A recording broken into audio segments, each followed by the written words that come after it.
Эми кумаркана деп атышат, кумарканада кыргызстандыктар ойнобойт. Эгерде бир кыргызстандык кирип ойной турган болсо, лицензиясы алынат.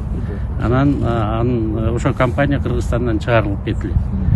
Малайзияда дагы кумаркана бар. Ал ислам өлкөсү болуп эсептелинет. Мен өзүм барып келгем. 2013 жылы урматтуу Махамет Махетбердин чакыруусу менен барып, как раз айт убагында барып, анан ошондо дагы суроо бергем да. Мен суроо берсем айтат, бизден Малай ислам динин кармалган кишилер барбайт. Шайтан газгарылбайт. Келген туристтер барам десе, биз эмне үчүн бөгөт коюшубуз керек деп. Мен азыр ошондой мыйзамдын баарын киргизип атабыз. Бизге эми туризмди өстүргүлө деп атасыңар, өстүрүп атабыз. Бюджетке толтуруу барбы? Биз 2001-жылы киргизгенде 630 миллион сом түшкөн бир жылда. Биз ойлоп атабыз, азыр бир 2 эсе, 3 эсе, балким 4 эсе да көбүрөөк болобу деп.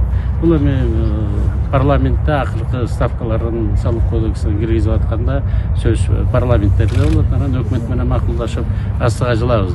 Келип конокторду чакырып, алардын көңүлүн алып, ана кайра кетириш керек. Туризм деген ошо да, туризм деген эмне?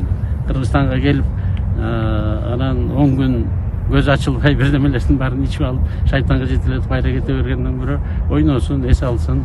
Биз ошолордун баарына шарт түзүп берели. Ислам динине биз эч кимге каршы чыккан жерибиз жок. Дагы жолу айтып атпайбы?